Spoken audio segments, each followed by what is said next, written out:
Testing. Let me know if you can hear me in the chat.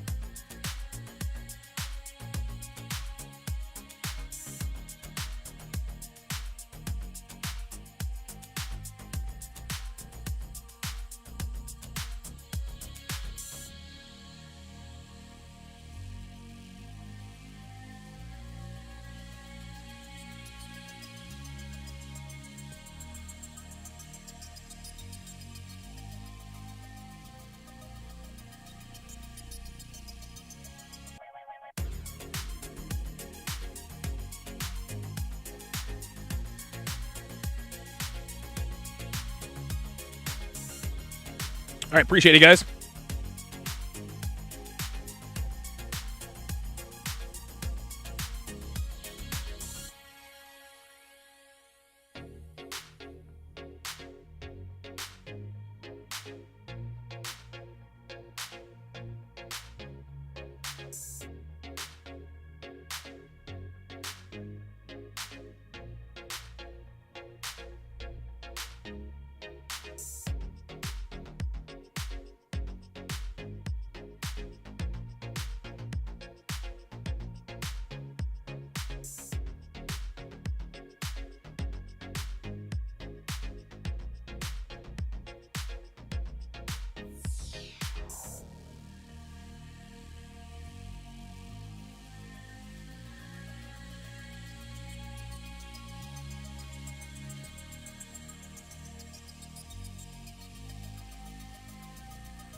A woman never belongs to you.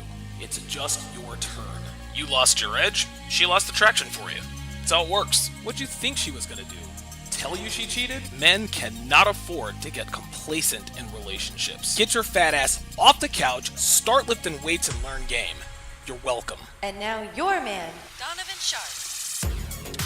What's up, guys? It's your man, Donovan Sharp, and welcome to the 875th edition of TSR Live, your daily dose of toxic masculinity, misogyny, and small bleep energy. It is Monday, October 10th of 2022. It is good to have you in today. As always, we are multi-streaming live simultaneously to Facebook, Twitch, YouTube, MGTOW.TV, Manosphere.tv, DLive, Rumble, and of course in crystal clear high-resolution 4K to Sharp Stream, which is absolutely free on the App Store or the Google Play Store for, of course, iOS or Android. So however you're watching or if you're watching from, thank you for making the Sharp Reality Live a part of your daily routine. That's right. This is the return of TSR Live. I've decided to go ahead. I've decided to start doing my live streams again. I enjoy them very much. I miss them very much, and I've been creative with my time. No, the hashtag How to Relationship podcast is not going anywhere. We will continue to do those on Saturday and Sunday evenings. By the way, Devin is still under the weather. She was under the weather for Saturday's HTR podcast, and Sunday she was worse. So we decided to skip Sunday's show, and she is even worse today. So I think she's probably got the flu or something. There's something going on, maybe an upper respiratory infection, whatever the case may be. But she's not doing too good, so she's downstairs with a hot bowl of soup and maybe a hot water bottle, on her head or something to that effect. So that's the reason why. That's the reason why the HTR hashtag How to Relationship podcast was not around yesterday. But we are going to be, I'm going to start doing my Donovan Sharp TSR live streams again. It's going to be Mondays, Wednesdays, Thursdays, and Fridays. Obviously, I can't do them on Tuesdays because Tuesdays is bowling lights. Shout out to the snipers on the Sharp Stream side. I appreciate you guys' support. I've got Jay Blaze, Dre Raven, and Kyle 2020 who are all in the house. I also see Blazanity is there. Shout out, pardon me, to my sharpshooters on the YouTube side. I appreciate you guys all being in here. Quick announcements before we get started here. Be sure to like the video. If you like my channel, make sure you subscribe. If you have a strong opinion, whether you agree or not, drop me a comment and let me know what you think. And last but not least, share these videos with anyone who pees standing up if you think they could use this content. Also, like I said before, be sure to tune into the hashtag How to Relationship podcast, Saturday and Sunday evenings at 7 p.m. Eastern Standard Time. On the hashtag How to Relationship podcast, the lovely and talented Devin and I, we like to discuss current events pertaining to relationships from an RP perspective, as well as evergreen relationship topics that will help people have better relationships. We also talk about certain elements of our relationship to give you guys a little bit of insight on what makes us tick and what makes our relationship work. You can tune in every Saturday and Sunday evening at 7 p.m. Eastern Standard Time. That is Saturday and Sunday evening at 7 o'clock p.m. Eastern Standard Time, right here on the Donovan Sharp YouTube channel. Also, like I said before, make sure you download the Sharp Stream app. It is absolutely free. It is available for iOS or Android. When you download the app, you get access to all of my premium live content without paying a dime. My dating show breakdowns, exclusive streams, and everything else that is not safe for YouTube. This means you guys can watch all of my breakdowns of my dating shows, all my breakdowns of my movies, and so forth, and keep your greedy little hands on your money. However, if you want replays, as well as access to the archives of the more than 20 seasons of dating shows, and the 4 or 5 movies I think I've broken down, and over 30,000 hours of premium content not found anywhere else, become a Sharp Stream member or a Patreon for less than 17 cents a day. As a Sharp Stream member and or a patron, you also get access to the podcast versions of these live streams like this one, which is all the content without any of the small talk, any of the shilling, or me running my mouth about things you care nothing about. To sign up, go to sharpstream.com or patreon.com/Donovan Sharp. Also, I will be dropping my very first interactive ebook entitled How to Properly Vet Women for Relationships. I was going to drop it tomorrow, but we decided to make it interactive, so we pushed the release back a few days. This is no ordinary ebook, gentlemen. This ebook is fully interactive, meaning that within the ebook, there will be a ton of audio and video supplements to the valuable information you're already going to get. There will also be links to additional audio and video supplements, which makes this the best ebook I've ever done. The best part is that it's only $13. That's right, guys, just $13, which is more than worth its weight in gold with all of the information packed within this interactive publication. If you want to be notified the second it drops, go to howtorelationship.net or the link in the description, plug in your very best email, and you'll get to enjoy the very first interactive ebook that will give you the kind of knowledge to avoid the kinds of women who can literally destroy your life. So be sure to get your hands on that this coming Friday. As always, I am going to open up the Zoom and the phone lines. If you want to call in or join the Zoom link, all I ask is two things. Number one, be respectful. You can have strong opinions, and we can certainly have a spirited and even contentious discussion, so long as we refrain from name-calling and personal insults about one another. Number two, if you're on the Zoom link, turn on your camera so that I can see your face during the entire discussion. If I cannot clearly see your face, I'm not bringing you on. Or if your face disappears but your voice doesn't, I will drop you off the Zoom call. So you trolls out there can either stay away or you can show your ugly faces for all the world to see. Also, I only allow guests onto the Zoom link once a week. I'm not going to have the same people jumping on every day, 2-3 times a week. So if you've already been on this week, when I open up the Zoom links on Wednesday, Thursday, and Friday, you'll have to wait until next week. I'm not going to turn this into a clout-chasing avenue. Before I get started, pardon me. I need to address something that a lot of you guys wanted me to explain, and that is kratom. A lot of you guys in the comments were saying, okay, like you guys talked about, Devin and I, we waxed poetic about the benefits of kratom, but we did not tell you what it was. So here's the Reader's Digest version of what kratom is. This stuff right here. Mitragyna speciosa. Mitragyna speciosa, that is the official name for kratom, the scientific name for kratom.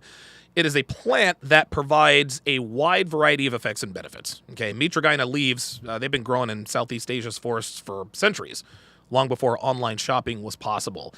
Now, the majority of the kratom that will be found for sale will be powdered, okay? This kratom powder, it can have a bit of an earthy taste, and it can take some getting used to.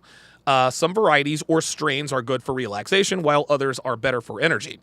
Kratom effects can be predicted with reasonably consistent accuracy. Kratom strains, it's based on 3 different variables. It's the vein color, the origin, and the speed, which is fast, moderate, or slow.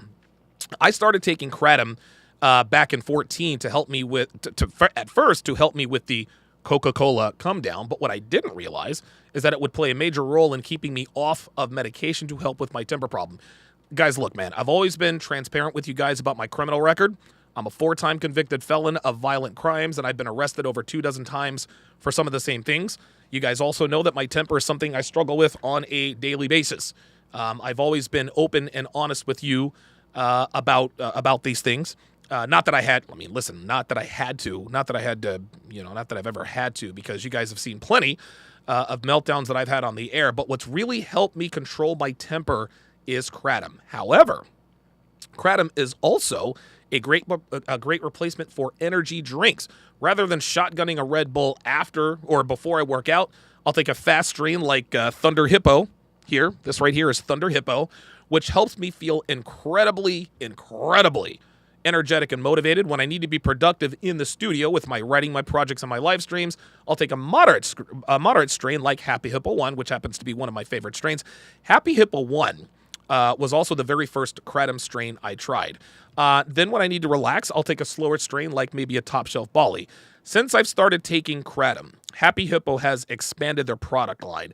There are now flavored kratoms like strawberry limeade and pineapple grapefruit, which you guys see here. They also have kratom energy shots, like this, like the ones you see here. Now, you can take kratom in several different ways, guys. You can, I mean, there's really endless ways you can take it. You can either mix it with tea, you can put it in a protein shake, or you can use the toss and wash method like I do. I use this scoop right here. I scoop the kratom, I dump it down my mouth, and I follow it with water. Most people don't like to do that. But I've been doing it like that for 8 years. Now, Devin doesn't like the toss and wash method, but she really does like the kratom shots. So now that you guys know what kratom is, you guys can give it a try through my affiliate link in the description. I'm also going to put it in the chat. If you use the promo code HTR, you will get 15% off when you buy through my affiliate link. All right, guys. Let's go ahead and get this party started here. So I've actually got several topics before we get to the main event. So let's go ahead and get this party started here. The first one, is, and again, these were sent to me by the lovely and talented Devin. So the first thing we're going to take a look at here is this was on World Star Hip Hop. And the title of this is Wasn't Expecting That. Chick's Bumble date cancels and unmatched her after finding out she really looks like this. So let's take a look and listen to what's going on with this. I was supposed to have a first date tonight, and he just unmatched me on Bumble, so I guess we're not going to get drinks anymore. But I thought I would show you guys my outfit so somebody saw it, because I know I'll get questions. My dress is from Eloquy, but I got it from D&Co. My jacket is from ASOS, and my boots are Topshop. Well. Whoa! Whoa! Whoa! Whoa! Whoa! Whoa! Whoa! Whoa! Whoa! Holy moly! I did not. Oh! Holy smokes! Holy moly! Look, man, I got to tell you, I don't think I'm alone when I said, did not see that one coming. Holy moly! Holy look! Let's watch this again. So she's telling us about her top shelf boots, and it's interesting. This is very, very interesting. This is what we call fat fishing. Okay? This is what we call fat fishing. And you can always tell you're possibly being fat-fished because a girl's pictures on her profile or her Instagram, they're always from the neck up. Even with this video, she doesn't have an overweight face. Okay. I can't see what her fingers look like. But a fat fish sign is that, she has triangular fingers. Yeah. Jixler says, 86 says, yeah, her face does not match her body. Clearly not. This is watch. I was supposed to have a first date tonight, and he just unmatched me. And it's interesting. She's not attractive, but she's really not ugly in the face either. But this was like, I could not, I honestly could not describe what this was. On Bumble, so I guess we're not going to get drinks anymore. I guess not. But I thought I would show you guys my outfit so somebody saw it, because I know I'll get questions. Dude, my dress is from Eloquy, but I got it from D&Co. My jacket is from ASOS, and my boots are Topshop. ASOS? I've never even heard of ASOS. Wow! Wow. Wow. Wow. Wow. Holy moly. Guys, let this be a lesson to you. This is a cautionary tale. This is a cautionary tale. Never agree to go out on a date with a girl who only gives you neck up shots. Okay? Never agree to that. You know, it's interesting. Girls will... we actually had a discussion about this on the Sunday Zoom call yesterday. About how women... Well, it's okay for women to get over on men, but it's not okay for them. It's not okay for the opposite, right? We have girls going on foodie call dates. And, of course, a foodie call, for those of you who are not aware of what a foodie call is when a woman goes out on a date with a man that she is not romantically interested in, unbeknownst to the man, for the sole purpose of getting fed. That's it. She doesn't want to sleep with him. She doesn't want to hook up with him. She doesn't want to pursue a relationship. She just wants to get fed. But she doesn't tell the guy that she's not romantically interested in him. She leads him to believe that she is by, and this is really lying by omission, right? Because, I mean, listen, if we knew that a girl was not romantically interested in us, we're not taking her to dinner. And guys, this is why I always preach low investment dates, coffee dates, take her out for drinks, okay? Feed the ducks, like Steve the Dean used to say. Do not take, and listen, this is a woman you absolutely should never, ever take on a dinner date. You should never take a woman like this on a dinner date. But that's what they do. But the minute a guy turns the tables and uses, I guess, pickup game, to get bedroom fun out of a woman with nefarious intentions, now it's a problem. Remember the Dine and Dash dater? Remember him? He got 120 days in jail. He was going out with dates with women, sticking them with the check. He got 120 days in jail. Then, of course, we have the Tinder swindler, who I believe is... The Tinder swindler is the GOAT. The Tinder swindler is the GOAT. We get Netflix specials made out of him. We have women around the world swindling dudes out of meals. One guy swindles a girl out of a few $1,000s, and there's a Netflix special about it. If she doesn't have pictures from the waist down, get out of there, guys. I don't know what more proof you have to have. Ay. Boy, I did not see that one coming. Didn't see that one coming. Shout out to Derek the Trader with the $10 super chat. Says, Donovan, any man would be broke as F after taking that girl out. Yeah, she actually, she looks like twins, to be honest with you. And she might be triplets. How much is she weighing, by the way? She weighing, what's she weighing? What's she weighing? What's she weighing? 3 bills? Right? Jay Blaze on the YouTube side says she needs to have amazing BJ skills. No, she doesn't. Listen, if you look, dude, look, let's go back to that. If you look like that, I don't want anything that looks like that anywhere near my sausage. Sorry, that's just not me. That's just not me. And don't be one of these guys. I hate it when these, well, she has a pretty face. No. There's no. Her face would be prettier if she weighed less. That's just all there is to it. Look, man, I'm not trying to fat shame. Because, hey, you know what they say? Big girls need loving too. I'm just not attracted to that. And most men with a healthy sexual appetite aren't either. No matter what the world says. Holy smokes. RH says she would get the lobster, I bet. Absolutely.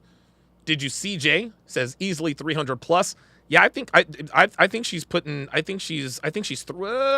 3 bills. I think she's 3 bills.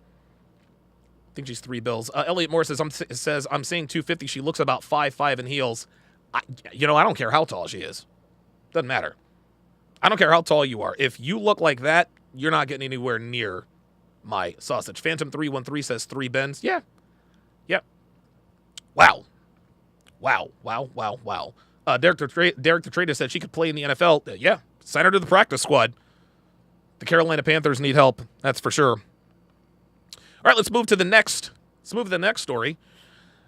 This is a very this story here is very interesting. So this was posted on this was posted on The Sun, and the name of the article is "In the Clear, much bigger woman cleared of forcing man to have bedroom fun with her after telling jurors she's too lazy to get on top." Well, let's take a look. A much bigger woman wept as she was cleared of forcing a man to have relations with her after claiming she was too lazy to go on top. Imogen Brooke, I don't know if I'm saying that correct, who weighed 24 stones at a time. Computer, how many pounds is 24 stones? 24 stones, 336 Oh, pounds. my God. 336 pounds at the time, allegedly pinned the man down after a date at her home in Southampton. There is a answer I translated from Good computer stop. And there's the picture of the lovely Ms. Brooke. cleared of forcing a man to have intercourse with her. That sounds like EPAR, guys. That's what that sounds like. I'm not sure. I mean, listen. Listen. I know this. I know this woman's size makes this story a little bit more fascinating, I guess. But I see forced a man to have relations with her. The 30-year-old was then accused of engaging in non-consensual bedroom fun with the man who was left staring at the wall after a 15-minute ordeal. Brooks sobbed and thanked jurors as she was today cleared of causing a person to engage in bedroom activity without consent. The panel took 1 hour to find the student. Wait a minute. This is a student, which means she's 30. Not guilty following a 4-day trial. Brooke today told jurors she would not have been able to tug the man over onto his back in bed because, she said, quote, "I'm not Superwoman." She also denied having sex with him and instead claimed she ended up eating onion rings alone after he fell asleep when they kissed. Stop the cap. Yeah, I don't buy that. I think they absolutely consummated the date. I think they did. I think she's capping. And I think that's why she was so emotional about being acquitted. Brooke also said the position he claimed they had intercourse in, her on top, would be challenging due to her larger frame. And she told Southampton Crown Court in her evidence that she would not have gone on top for the alleged period of 15 minutes. Brooke said, "No, 15 minutes on top, I wouldn't. I'm very lazy. I had no sex on top for any duration." Jurors were told previously how Brooke was, quote, "very drunk and horny when she climbed on top of the man after a date. She then allegedly started riding the man whose protests were going in one ear and out the other." Oh, boy. Oh, my God. Brooke also told him, "You may be saying no, but your sausage is saying yes," before she rolled off him and went to sleep, it was said. But she told the court how when the pair returned to her flat, she put her dog out and put some onion rings in the oven because I like food, especially when drunk. Brooke then claimed they began kissing, but her date fell asleep after she got up to check on her food. See, that's where the cap is. So you mean you came home, you let the dog out, you put some onion rings in the oven. Onion rings in the oven. That's problem number one. You're supposed to fry onion rings, but that's neither here nor there. You made out with the guy and he just fell asleep? Nah, I don't buy that. She added, "After kissing, I went and sorted the onion rings out. I wouldn't have checked if they were cooked or needed a bit longer and put mayonnaise on the plate." Oh boy. Onion rings and mayonnaise. Again, this is not relevant, but onion rings and mayonnaise, what are we doing? Onion rings are good with barbecue sauce and or ketchup, not mayonnaise. "I ate them all to myself before he was asleep." The alleged victim later told how Brooke sent a photo of him asleep on Facebook Messenger the next day with a bruise on his neck. He sent her a voice note asking if she wanted to see the love bite she had given him. Brooke replied, "The picture I took last night looked horrific, like I strangled you. I'm never doing that to you again, by the way. You liked it last night." But she denied leaving the mark on the complainant, telling jurors she could not have given a love bite as she can't multitask. The court was told, obviously, because Brooke was bigger than the alleged victim and about twice his body weight. He said in his evidence he got flashbacks of the night, still adding, "I still remember the entire night.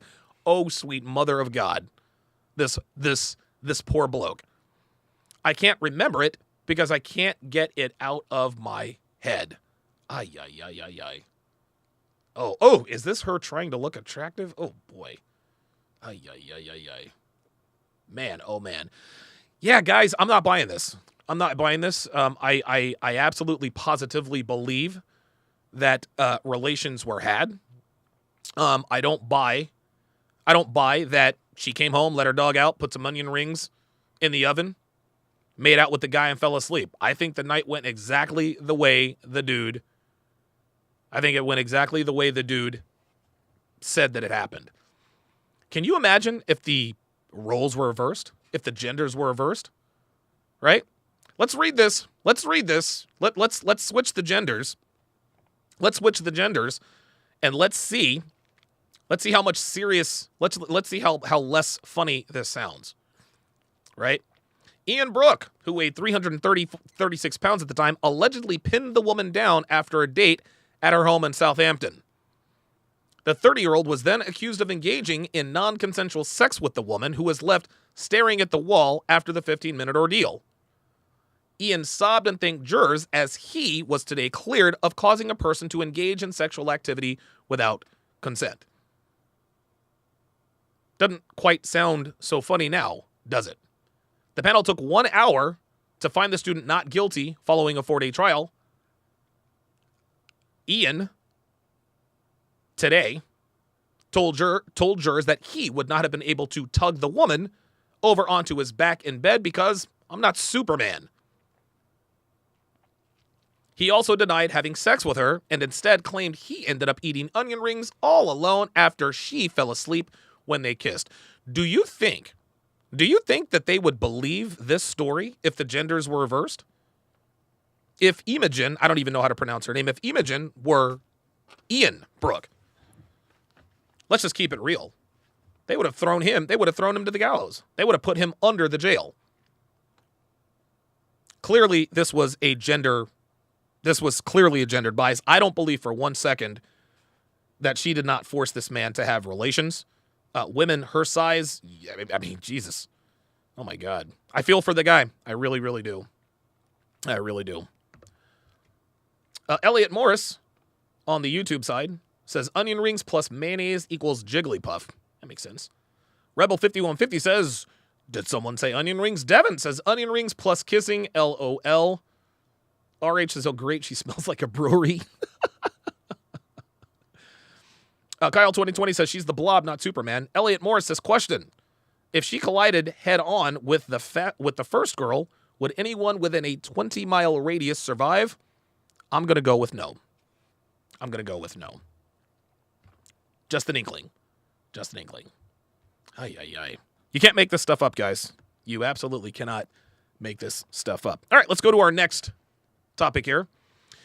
If you scream, I'll kill you. Colorado woman charged with kidnapping after allegedly holding Tinder date captive. Oh boy. Lauren Dooley, 22, allegedly bound the victim's wrist and ankles with duct tape and forced him into her bed at knife point. Oh boy. Where's the story? What happened to the story?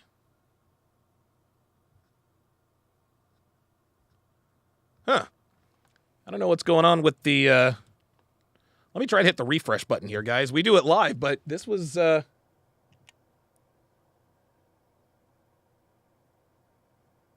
this was weird. No, that's not what I wanted.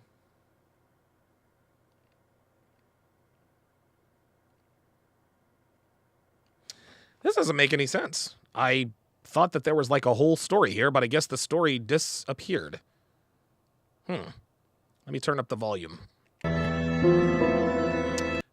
Here we go. Okay, so I guess the article is in the video. Actually, Devin's on the job because she has sent me the article from People Magazine. There we go. I appreciate that, Devin. Devin always comes up in the clutch, as only she can. Okay, so here we go. All right, very good. All right, so appreciate that, Devin. If you scream, I'll kill you. Colorado woman charged with kidnapping after allegedly holding Tinder date captive. Lauren Dooley, 22, allegedly bound the wrists and ankles with duct tape and forced him into her bed at knife point. Authorities arrested a woman accused of binding her Tinder date's limbs with duct tape and holding him captive at knife point at her Colorado apartment. According to probable cause documents obtained by KXRM-TV, 22-year-old Lauren Dooley faces second-degree charges of kidnapping and assault in addition to menacing and false imprisonment. On September 28th, the victim, identified as a 21-year-old male in the redacted documents, agreed to meet Dooley at her Colorado Springs apartment after the pair connected on Tinder. Upon the victim's arrival, Dooley allegedly performed sex acts on him before binding his wrists and ankles with duct tape, according to these documents. That's a little bit weird. I don't know how... He's a man, she's a woman. I don't know how she was able to overpower him. Even if she had if a woman is trying to force me to do something at knife point, I would neutralize that threat rather quickly and easily. So I'm not really sure. I think there's got to be something that we don't know. Anyway. The victim found it odd, but consented to it. Okay, there we go. He consented to it. That's what it is. He allowed her. Yep. Frank Mula called it. He allowed her to bind him. That's how. Okay, very good. The victim found it odd, but consented to it. That was your first mistake. However, when Lauren produced a kitchen knife and demanded he get into her bedroom, the victim no longer consented to staying at the residence, the document read. There is the lovely Ms. Dooley. She's not bad looking. But you can see she's clearly crazy. Clearly crazy. Fearing for his life, the victim told authorities he agreed to get into Lauren's bed, where she allegedly proceeded to climb on top of him, cut his arm, and choked him with a belt. Wow. Upset that he was bleeding all over her sheets, she allegedly demanded he get into her bathtub while she ordered food from the DoorDash delivery app. Wow. Holy smokes. So this chick kidnaps this dude. She ties him up. She cuts him, does all this crazy stuff. He's bleeding all over the place. She gets upset. She's like, I need a burger. Get in the bathtub. I'm going to DoorDash something. Wow. If you scream or say anything, I will 187 you, Lauren allegedly told the victim as the delivery person arrived, per the documents. After she fell asleep, the victim told the officers he was able to free himself of the duct tape with the kitchen knife she used to attack him and escape the apartment parking lot, where he called for help. Citing an open line 911 call, authorities said the dispatcher could hear the victim say he was bleeding all over the bed and telling another person, "You're going to kill me." When authorities arrived, they discovered blood-soaked rags, a kitchen knife, and a bloody bathtub during a search of the apartment. Dooley was taken into custody by Colorado Springs police. She is scheduled to appear in court on Thursday. It is unclear if Dooley entered a plea to the charges or retained an attorney who can speak on her behalf. I think somebody already said this in the chat, but I don't think she's going to get any time for this. I really don't. I really don't. Today's modern women, they are routinely allowed to commit egregious crimes and heinous acts, including kidnapping and stabbing, holding someone against their will, holding someone captive against their will, and being able to escape. Frank Mula, the best example I can think of right off the top of my head is the Courtney Taylor situation. Courtney Taylor 187'd her boyfriend. She 187'd her boyfriend. She then calls the cops. The cops show up. There's the deceased body. There's blood all over her. She admits to having 187'd him, and they did not arrest her. Matter of fact, 5 months after the alleged 187'ing, they extradited her back to Miami from Hawaii.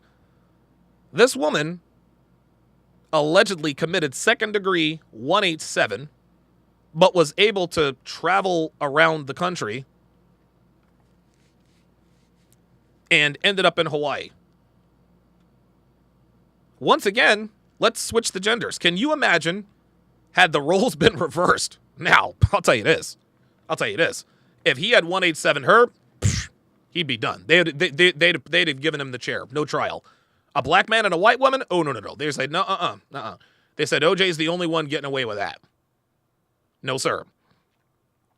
But because it was a woman, an attractive white woman at that, she was able to just, waltz off and travel around the country and da-da-da-da-da-da.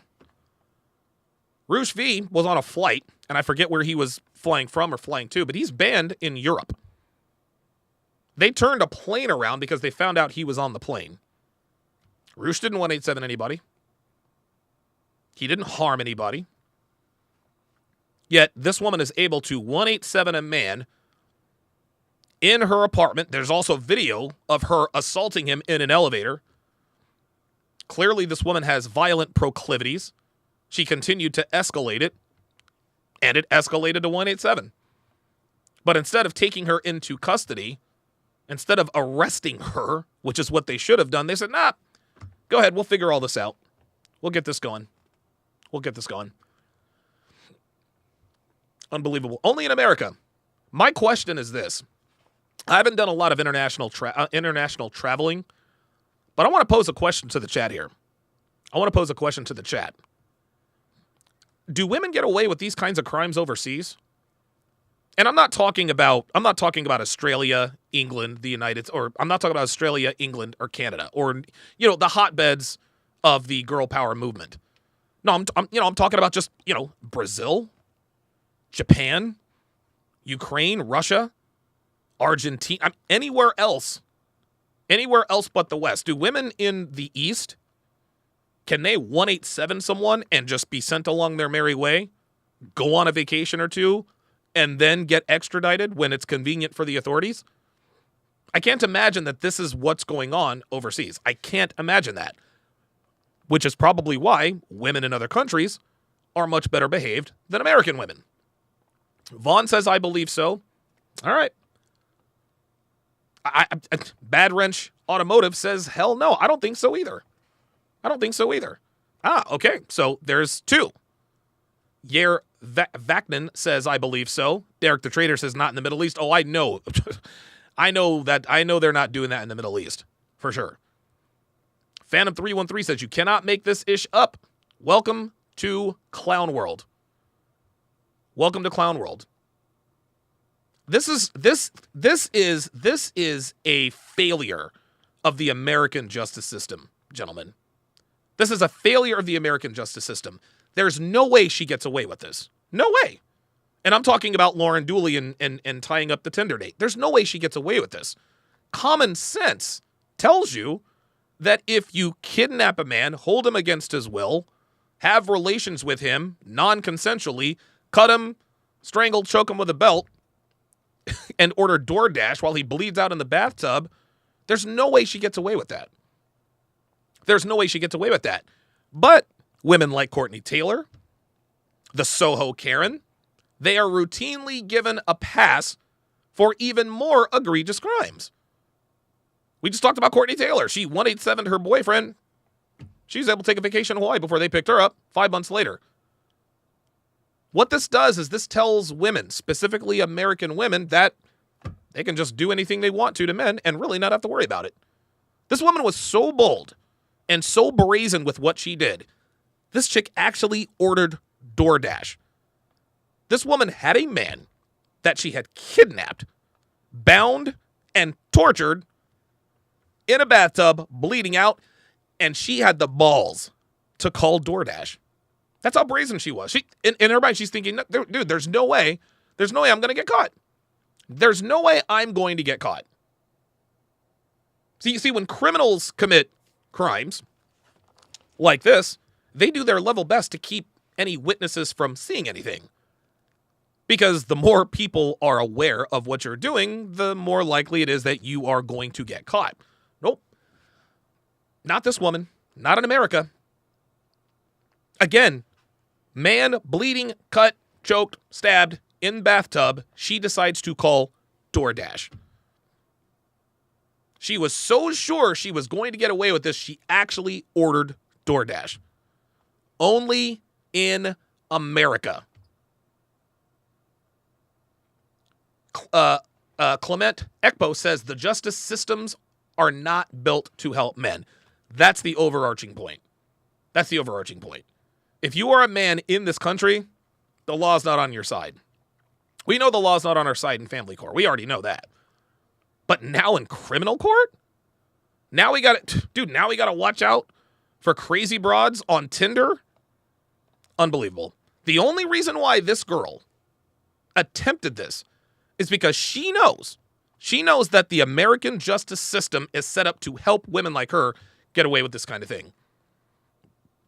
This is dangerous for men. Health as Well says they feel they can do no wrong. That's exactly right. That's exactly right. Gentlemen, what you're seeing on your screen is the result of the they can do no wrong. Women are never, ever held accountable for their decisions, good, bad, or otherwise. And it's gotten to a point where women are committing egregious, highly illegal crimes against men and getting away with it, or getting to go to Hawaii. Unbelievable. Unbelievable. I cannot believe this woman actually... I'm gonna go. Let me go back down here. It says, okay, yeah, Dooley was taken into custody by Colorado Springs police. She is scheduled to appear in court on Thursday. It is unclear if Dooley entered a plea to the charges or retained an attorney who can speak on her behalf. I think I'm definitely gonna keep everyone updated on this particular story. Holy smokes. Holy smokes. King Life says these chicks are getting more and more violent. Absolutely. Absolutely. Listen, man. Dude, the Soho Karen, she keeps getting bailed out. She keeps getting released. She accused some poor kid of stealing her phone. They almost arrested him. She's out here assaulting people. Unbelievable. All right, let's move to our next story. We're going to get to the main event here very, very shortly. Oh, wait a minute. Was that it? No, wait a minute. Hold up. Sorry about that.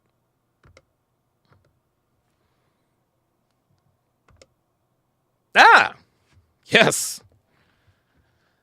Girlfriend draws up 17-page relationship contract 2 weeks after first Tinder date. Oh boy. Annie Wright has been hurt in the past and wanted to avoid suffering in a relationship again, so put forward the idea of a contract to boyfriend Michael Head, and Michael Head was quick to agree. This should be good. A woman drew up a lengthy relationship contract with her boyfriend, the article starts, just 2 weeks after they met on Tinder, outlining the terms and conditions for dating her. Let me stop right there. Outlining the terms and conditions for dating her. Anytime you are outlining terms and conditions for dating you, that insinuates that you bring some sort of value to a man outside of your sexual allure. This goes back to what we just talked about with the crime. Women are told that they are so valuable, they're so revered, guys are so thirsty. We got women out here actually drawing up contracts, 17 pages to be exact, with terms and conditions. What is this, an iPhone? What is this, Netflix? What am I signing into Wi-Fi? I gotta sign a terms and conditions contract to be able to date you? For what?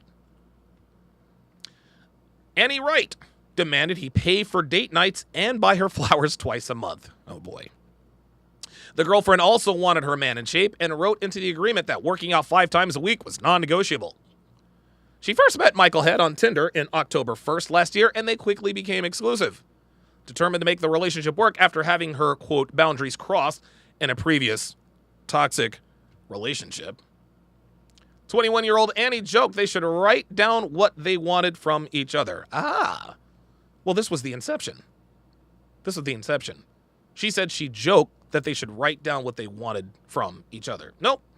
She had this plan the whole time. Cute dog, by the way.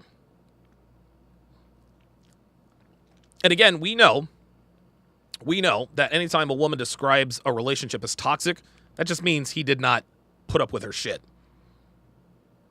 I was in a toxic relationship means that it was hard for me to be unfaithful. It was hard for me to cheat. He didn't deal with my emotional shenanigans. He didn't deal with my bullshit. That's what a toxic relationship is.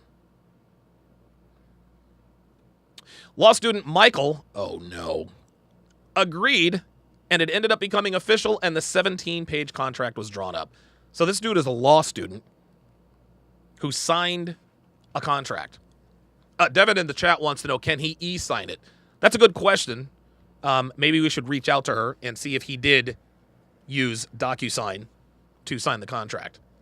It continues shortly after risk management and insurance student Annie and Michael, 23, sat down and read out their own terms, including asking for, quote, a romantic gesture once every 2 weeks, and, quote, working out at least 5 times a week alone. Oh, okay. So not only do you want a romantic gesture twice a week, you want to be able to require him to work out alone, which means he doesn't have access to you. So while he's working out, what do you think she's going to be doing? Other clauses included, quote, no silent treatment and him paying for date nights. Oh, boy. Now, Annie credits the lengthy contract as the key to their relationship success and even suggested they might give each other a, quote, yearly review when they celebrate their 1-year anniversary next month. A yearly review. Yeah, something tells me he's not giving her the yearly review. Something tells me the yearly reviews are being given by her. Annie from Atlanta, Georgia says, this has been a game changer. I recommend all couples have one. It is the best thing ever. No, it's not. No, it's not. We treat our relationship almost like a business interaction. We deal with conflict like partners would in business. Like partners in business would. We sit down and treat it more like we're partners in life, and love is an added bonus. Yeah, listen, everything works in theory. Everything works in theory. Baker19 literally stole my thunder. If a dude makes the same contract, he would be called controlling. Dude, we get called controlling for less than that. We get called controlling when we say, I don't commit to women who go to bars or clubs. OMG, you're controlling. Yet this woman is able to put in a contract, you're going to give me flowers twice a month, at least 2 romantic gestures per week. Oh, and by the way, you got to work out. Yet when I say my girlfriend, when I say I'm not going to date women who are overweight or women who don't go to the gym, we're called controlling, toxic, misogynistic, etc., etc. Here are the boundaries. Understanding each other's boundaries will transform our ability to communicate and help nip issues in the bud before they overwhelm us. Number 1, saying no. I know you may find it easier to sacrifice your own needs for me. Wow. Holy smokes. The audacity. I know you may find it easier to sacrifice your own needs for me. Nope. Actually, I don't. I'm not sacrificing my own needs for anybody. Not even Devin. Listen, I love Devin to death, but I'm not sacrificing my needs for her. You kidding me with that? B, if I ever ask you something of you that goes against your principles, disrespects your time, or forces you to sacrifice something important, it's okay to say no. Oh, well, she's giving me permission to say no. I'm touched. It does not have to be harsh, but please be assertive. Oh, wow. Oh, look at this. Assertive is an important note here, as I am self-aware enough to know that I will attempt to beg and push boundaries if you seem unsure of your decision. Oh, my God. It's almost like this woman is trying to protect her from herself. Wow.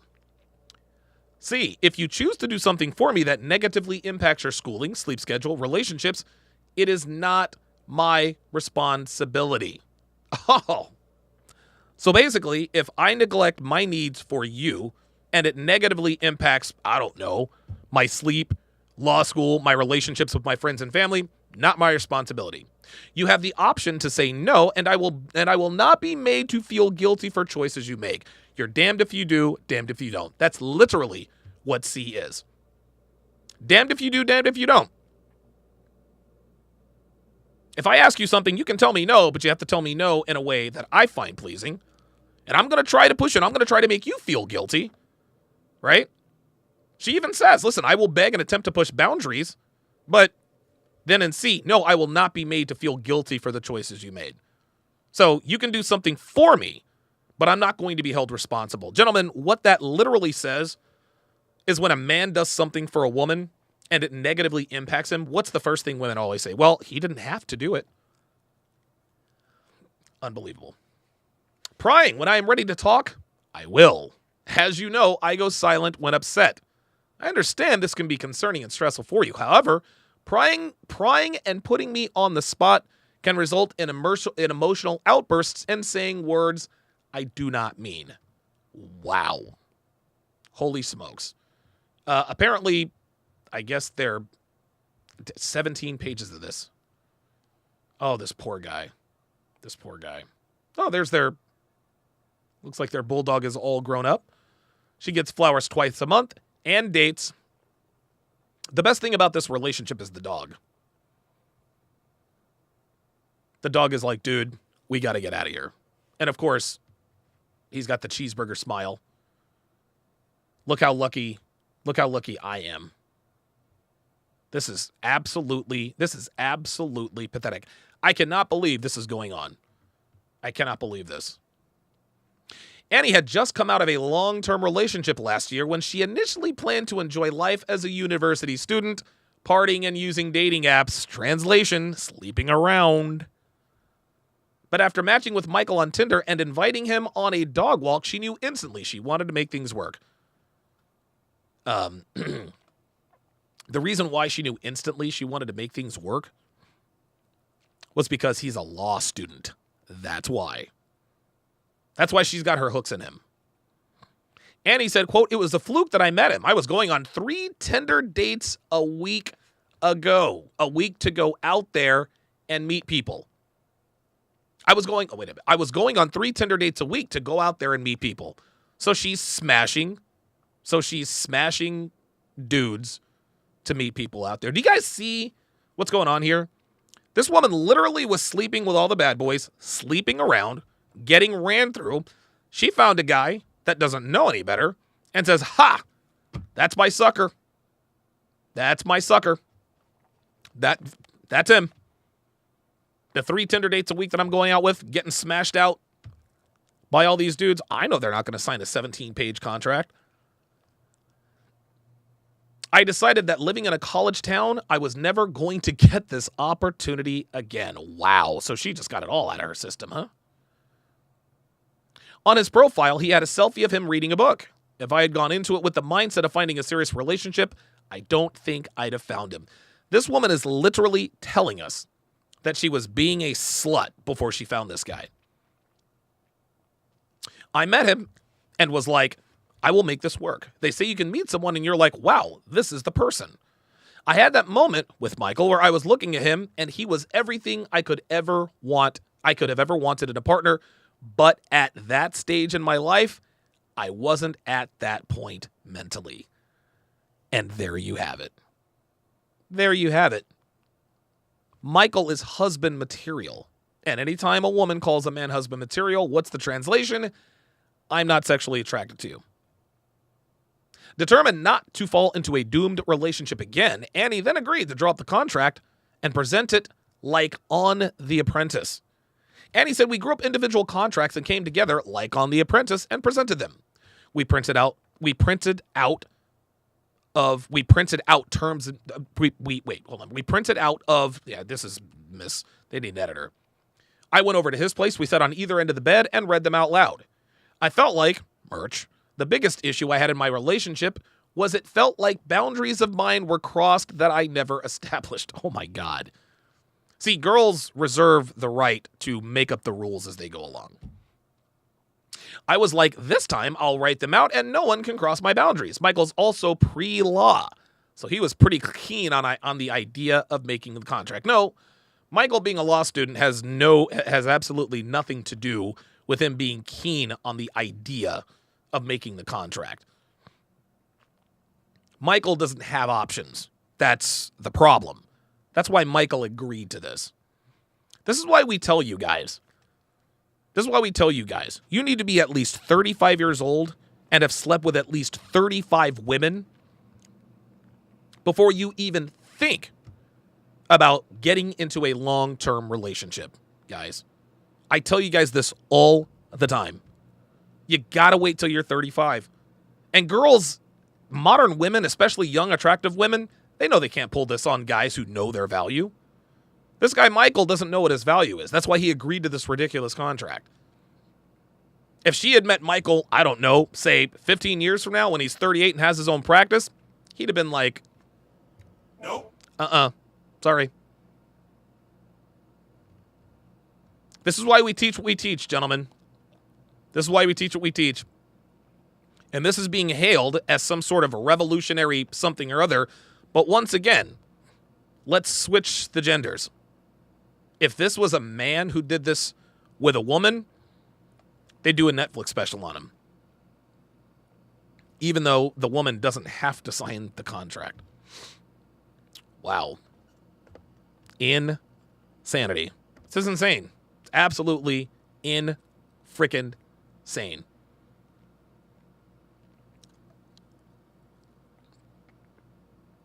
All right, let's read some of the chats here. Yarvik Vaknin said, doormat.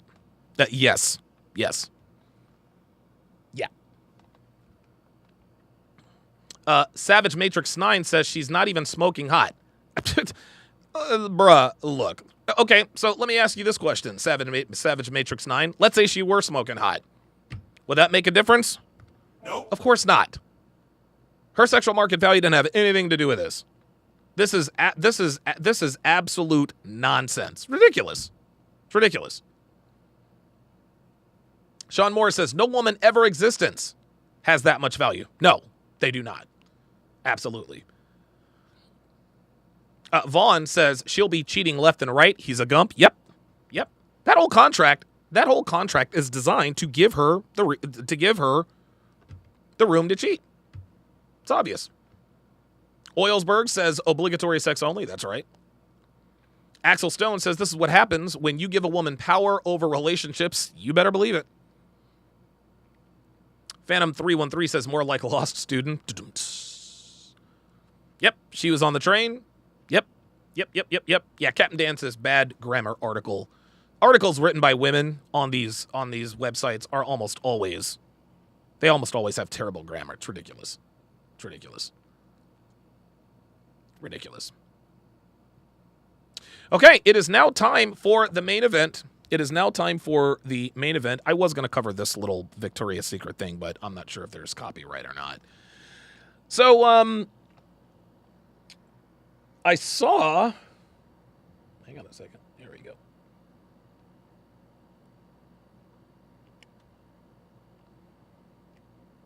So shout out to Manosphere Highlights Daily for making me aware of this video. I saw he did a slight, kind of a surface level breakdown of this, but this particular video should serve as a cautionary tale to any young woman who is thinking about whether or not she wants to buy into the girl power movement activists. The girl power movement, rather. This woman is the quintessential example of one of the many, many warnings. Many warnings. There's so, guys, listen. There are so many stories and articles out there, just like this one, where women are saying, you know what? I regret having slept around. I regret being the town bicycle. Unfortunately, for every one video like this, there are 100 videos that talk about the joys of sleeping around. There was even one video I broke down years and years ago, this professor of sexology or whatever, talking about how beneficial it was for women to have multiple partners. It's absolutely freaking ridiculous. But here we have another woman who is going to tell us why sleeping around is not good for you. How many of these women have to do videos or articles like this before women start to realize that, hey, you know what? Maybe there's something to this. But they don't do that with these videos. They say, well, yeah, listen, man, that's her. That's not going to happen to me. Let's do it. Okay.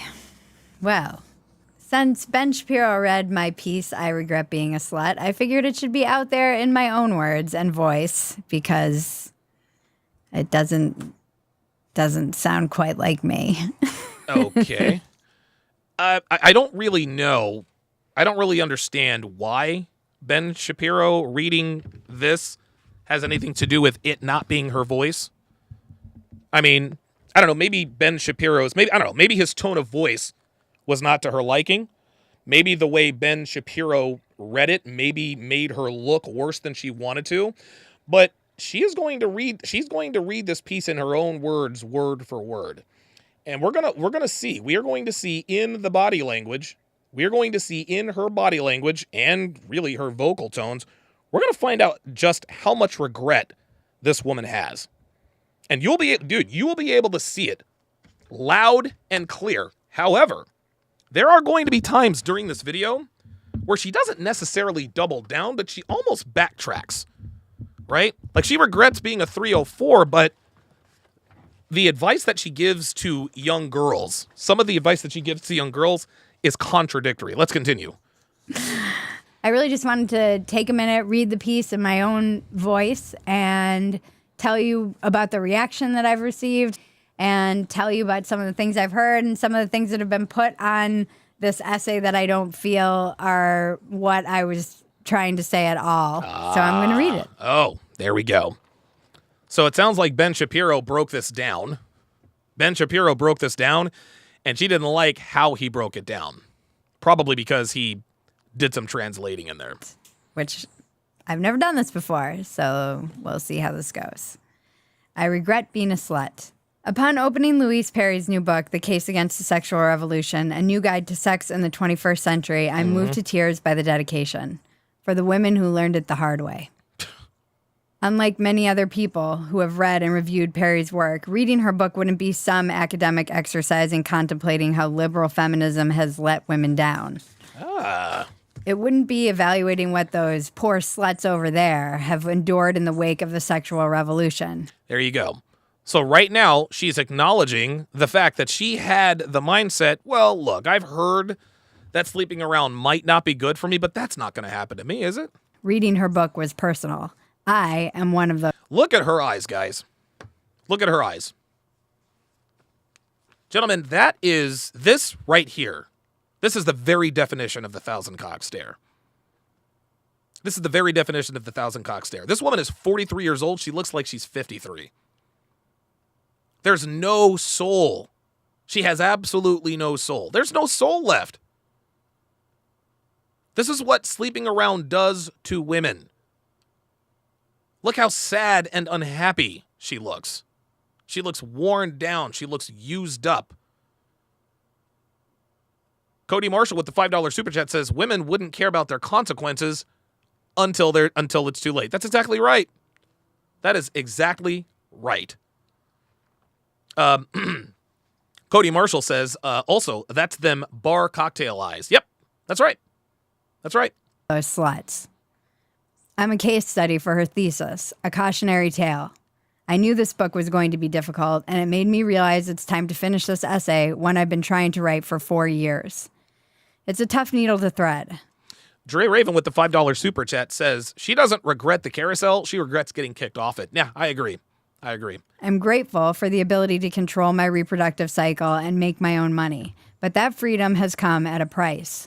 The dark side of the sexual revolution is that even though it liberated women, unyoking sex from the consequences has primarily benefited men. I was first inspired to write this piece when a 19-year-old woman I used to wait tables with asked me, Bridget, have you ever regretted having sex with a man? Oh, my God. I laughed. Yeah, all of them. That's not entirely true. See, there it is. See? She doesn't regret being on the carousel. She doesn't regret it. Deterion Pla says, strumpet's tail. Yeah, exactly right. Right? She's still, dude, again, she's still holding on to that. Well, I regret being on the carousel, but not all of it. There was my first love in high school and my first husband. But if I'm honest with myself, of the dozens of men I've been with, at least... Oh, my God. Of the dozens of men I've been with. The dozens of men I've been with. That's unbelievable, guys. That is unbelievable. Gentlemen, The body counts of women are astronomical. And I can promise you, the body count of a woman is always astronomically higher than you would even think. This is why when Myron asks girls what their body count is on Fresh and Fit to prove a point, they always start up. They don't want to. We got girls racking up double-digit body counts in calendar weeks. One girl told me in Vegas, she's like, F it, I've slept with 1,000 guys. 1,000 guys. Do you realize how many that is? This woman just sat here and just casually said the dozens of men I've had sex with. Unbelievable. The ones I remember. I can only think of a handful I don't regret. The rest I would put in the category of casual, which I would define as sex that is either meaningless or mediocre or both. Oh, meaningless, mediocre, or both. So if the sex was mediocre, that's what she's regretting. Listen, man. Listen, I can tell that this woman regrets some part of having slept around, but she doesn't regret all of it. She doesn't regret all of it. The only thing I think she regrets is that the party's over. And once the party's over, that's when it really starts to hit you. If I get really honest with myself, I'd say most of these usually drunken encounters left me feeling empty and demoralized and worthless. I wouldn't have said that at the time, though. At the time, I would have told you I was liberated, even while I tried to drink away the sick feeling of rejection while my most recent hookup didn't call me back. Wow. There we go. What do I tell you guys? What did I tell you guys? Dude, there are so many women out here who are alcoholics that don't know they're alcoholics. More women are, there are more female alcoholics out here than there have ever been before.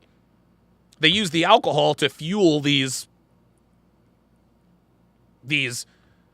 sexual encounters, and then they use the alcohol to drown their sorrows when he doesn't call back. At the time, I would have said one-night stands made me feel emboldened. Oh, God. But in reality, I was using sex like a drug, trying unsuccessfully to fill a hole inside me with men. To fill a hole inside me with men. Pun intended. I know regretting most of my sexual encounters is not something a sex-positive feminist who used to write a column for Playboy is supposed to admit. There you go. And for years, I didn't. Let me be clear. Being a slut and sleeping with a lot of men is not the only behavior I regret. Even more damaging was what I told myself in order to justify the fact that I was disposable to these men. That's because you were. You were disposable to these men. Drea even with the $5 super, Derek the Trader with the $5 super chat says she literally wrote the article, but does not want it to be held accountable for her words. You can't make this ish up. R.I.P. Kevin Samuels. You got that right. I told myself I didn't care. I didn't care when a man ghosted me. Ugh. Do you see this? Do you see this? When a man ghosted me. And now it's about to get real emotional. And you see her voice is quivering. Guys, listen, listen, man, this is why this channel exists. This is why this community exists, man. We teach you guys to steer clear of these women at all costs. Listen, man, we know most modern women are 304s. That's for sure. That's for sure.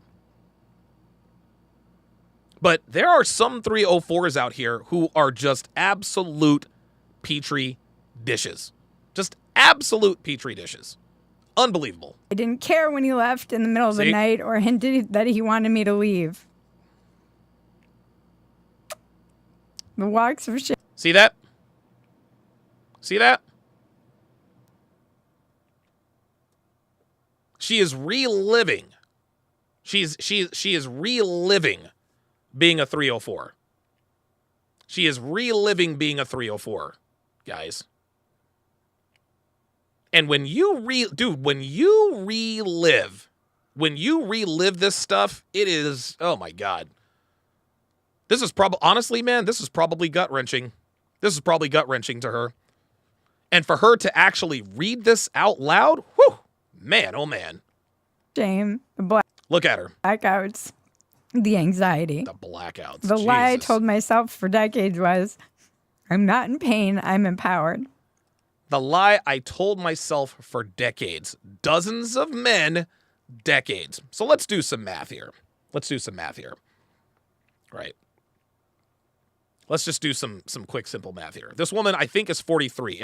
If my memory serves me after watching this video, she says she has slept with dozens of men for decades. That's 2 decades.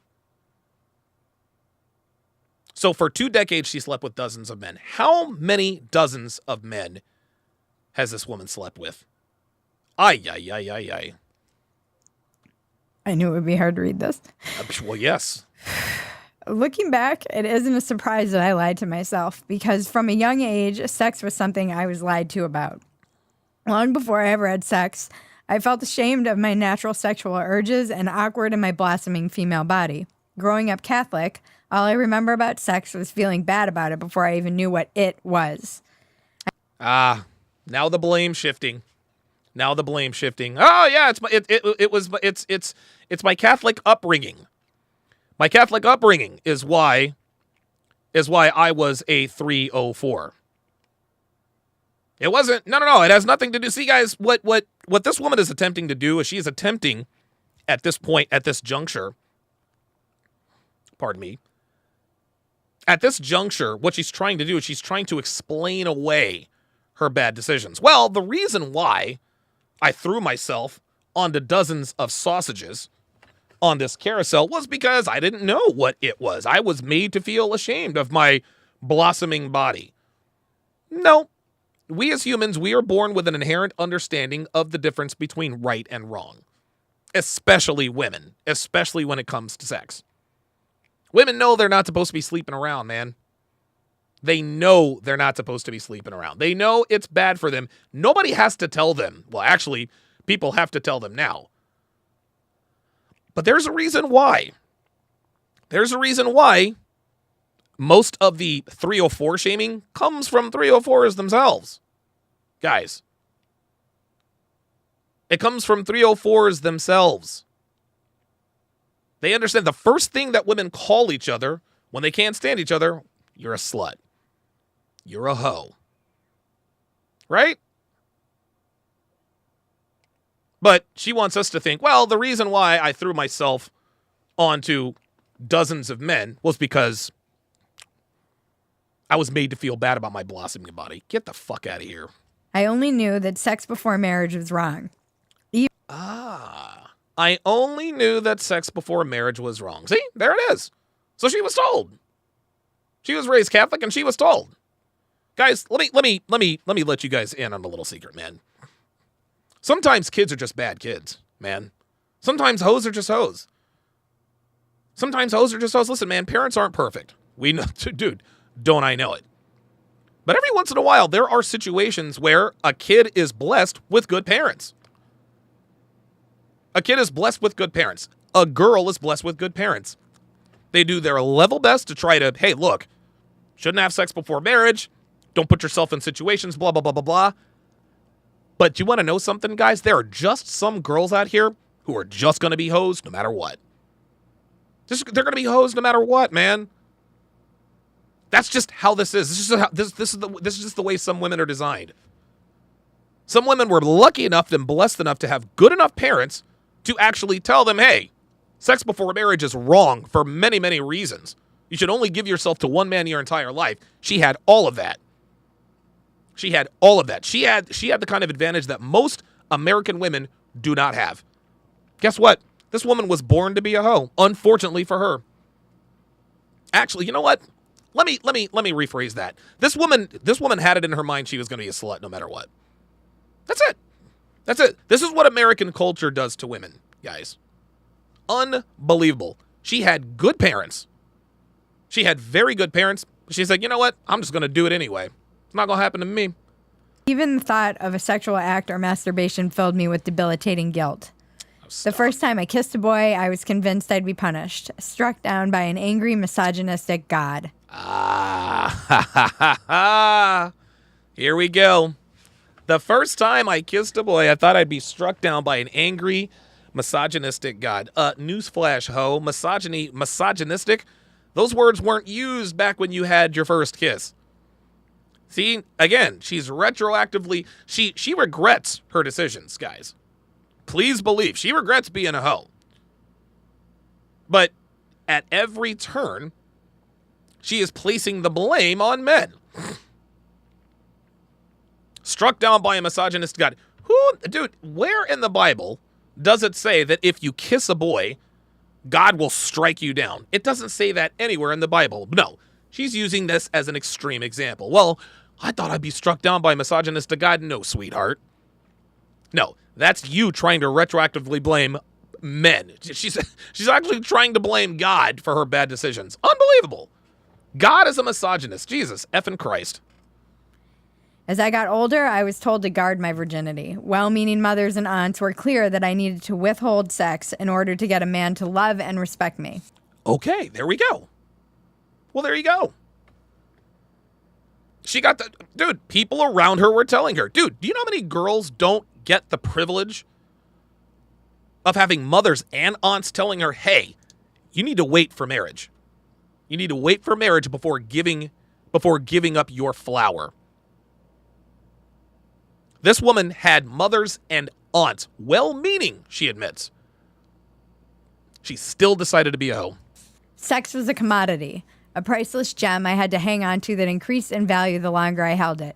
It made me feel like property, and although I don't think that was the intention of the... It made me feel like property. Do you see how she just glazed over that? Do you see how she just glazed over that? In the same breath, in the same sentence, she says, hey, you know what? Sex is a commodity. It's something you need to hold on to. It is what determines your value as a woman. That somehow made her feel like property. More blame shifting. I felt like property, so I may as well be a hoe. That's like a fat woman saying, well, I'm never going to be a 10, so I'm not going to work out. That's like the average rank and file woman saying, well, I'm never going to get married, so I may as well be a hoe. No, man, no. This woman is not taking accountability for her actions, so it should serve as no surprise that she actually has the thought hairstyle. You guys know what I'm talking about. The high ponytail that's basically Selena Powell. Meaning mothers and aunts were clear that I needed to withhold sex. Listen. In order to get a man to love and respect me. They were telling the truth, but... Sex was a commodity, a priceless gem I had to hang on to that increased in value the longer I held it. Sex was a commodity. A priceless gem that increased in value the longer I held on to it. She is separating herself from sex, but then... Made me feel like property. Oh. Do you see how she did that, guys? Do you see how she did that? She separated herself from the sex to separate herself from the accountability, but then she says it made her feel like property. If somebody were to tell me that this Happy Hippo energy shot, this kratom shot, would increase in value the longer I held on to it, why would it make me feel like property? That's that. I'm me. This is just a kratom energy shot. Why would it make you feel like property? Another excuse. Another excuse. What's going on here, guys? And this is going to start happening in this is going to start. We're going to start having women come out of the woodworks. They're going to start blaming men for them turning into hoes. They want to cling to feminism and, you know, women need men like fish need a bicycle, blah, blah, blah, blah, blah. Then when they're all used up and nobody wants them anymore other than men who aren't worth a damn, it's men's fault. If you guys didn't smash me, then I wouldn't be a hoe. And although I don't think that was the intention of the wise women who had learned their own lessons the hard way, for me, sex became inextricably linked to my self-worth. Jesus. The shame and... Yes, that's because it is. It is tied to your self-worth. guilt I grew up with regarding sex felt oppressive. I resented the double standard that men could be promiscuous and it would raise their status, and a woman would be slut-shamed for similar behavior. That's true. But you want to know something, sweetheart? Life ain't fair. Listen, man, the world is full of double standards. But the only double standards women seem to have a problem with are the double standards that don't benefit them. Women get lighter sentences in court. That's a double standard. Women can talk their way out of tickets. Men can't. That's a double standard. Women get a free pass because they're women. That's a double standard. 95% of the double standards in this country benefit women, except for the one that really matters, the sexual double standard. But because there's one double standard that doesn't benefit them, now it's a problem. My burgeoning sexuality would unfold as a reaction to these repressive religious orthodoxies, old school notions of sexual status. There it is. Now she's blaming her religion. She blamed God. She blamed her religion. She blamed men. Who else is she going to blame? And trauma. Yep. Oh, now it's trauma. I lost my virginity at 17 to my boss at a restaurant where I worked. I lost my virginity at 17 to my boss at a restaurant where I worked. Holy smokes. This woman let her 26-year-old manager at KFC pound her out near the fryer. Unbelievable. Sweetheart, that's nobody's fault. That is, if you're a 17-year-old girl and you allow your boss to pound you out at the fast food restaurant, that's not God's fault, sweetheart. That's not your mom's fault. That's not your aunt's fault. That's not your religion's fault. That's on you. You lost your virginity at a Taco Bell? Are you kidding me?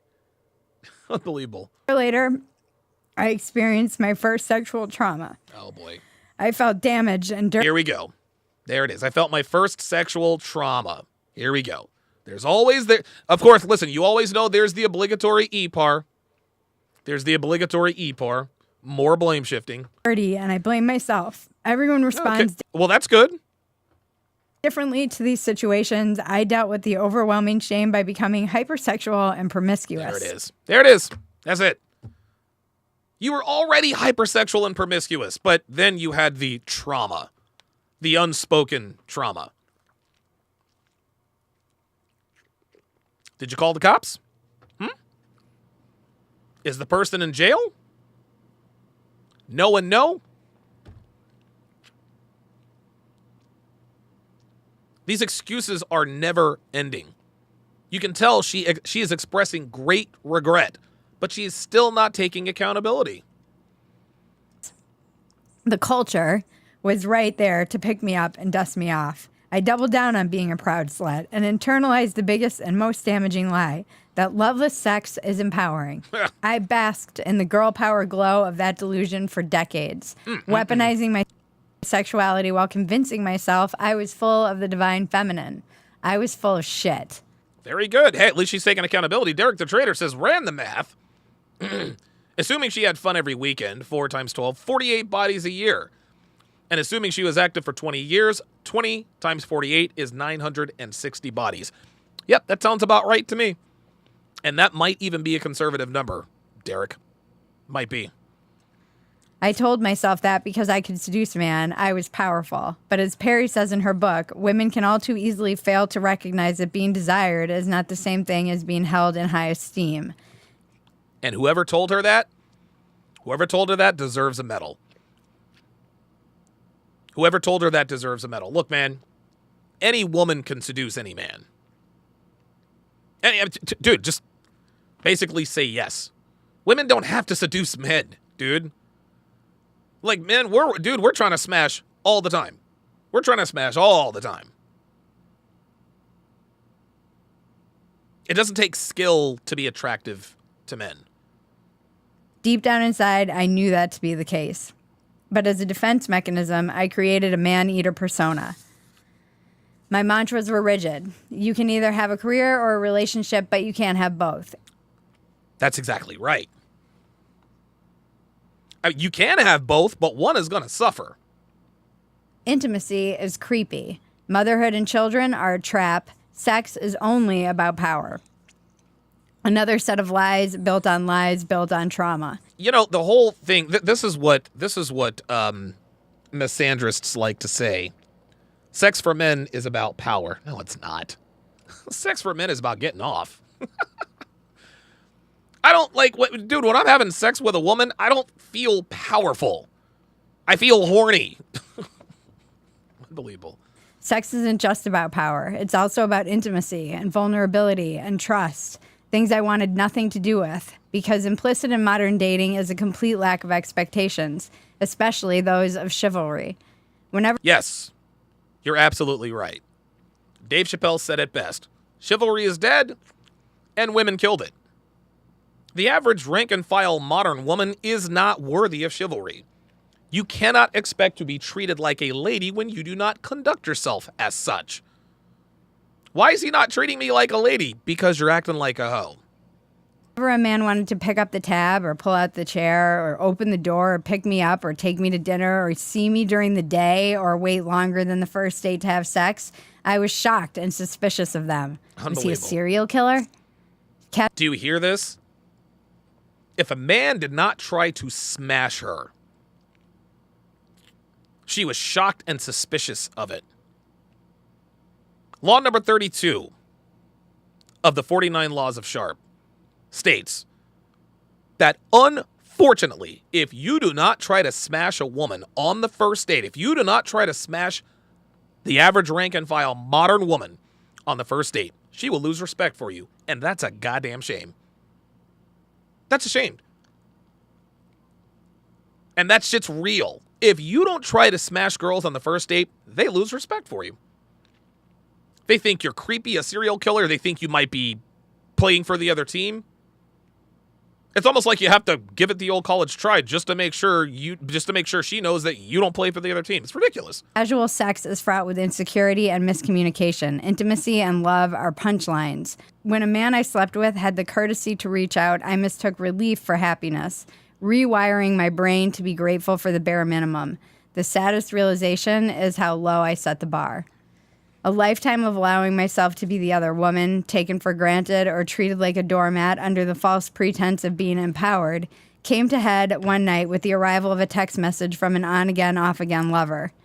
"Good night, baby. I love you." It's so funny how an on-again, off-again lover.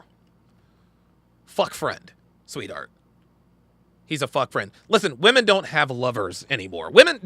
Modern women don't have the privilege to use soft words when it comes to sex. You don't get to do that. You don't get to say on again, off again lover. Because when girls call them lovers, it makes it sound a little less sketchy. It makes it sound a little less raunchy. He wasn't a lover. You just sat here and told us that it was loveless sex. You said it was empty, loveless sex with no feelings. So how can he be? How can a man be a lover if there is no love involved? No, they want to say he was a lover just so it doesn't have that stigma to it. He was not a lover. He's a man who fucked you. That's it. Let's not sugarcoat anything. It said, quickly followed by wrong person.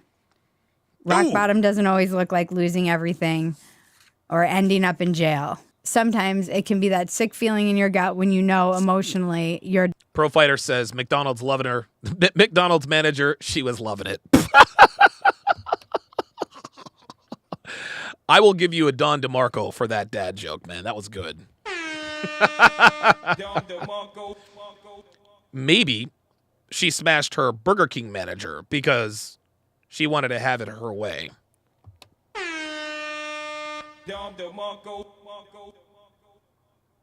Guys, I've opened the floodgates.